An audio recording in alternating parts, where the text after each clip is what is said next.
Idem zistiť, kto má dnes v Bloom Robins office najkrajšie vlasy. Domi, môžeš byť prvá, ukáž vlasy. Ježiš, dnes hrozné. Neukazuj to. Nie, pekné sú, ukáž. Kučeravé. Dominika má vždycky pekné vlasy. Trošku takú masáž dáme kolegom našim. Bomba. Ukáž aj ty. No ukáž, toto už možno neostalo, ale tu ešte bola všade. Peťo, prepadovka. Máš aký objem? Čo používaš na objem? To sú vlasy, babi, že? Dnes tu máme prevahu mužov. A tu toto rašiel. To je sérum určite, že? Voda. Natálka, ty si pekná, upravená. Ďakujem. Som si natočila vlásky. Už to aj nevidno, ale sú. Prvý copík. Javičko. Krásne. Javička, na to, že máš odfarbané, tak veľmi zdravé vlásky. Snažím sa.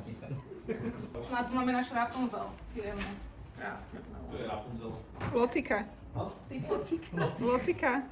No a tu máme moju sestru. Aké to je mať kučeravé vlasy? Hrozné. Musíme skontrolovať stav vlasov, ale toto tiež raší, takže v pohode. Dobrá firma.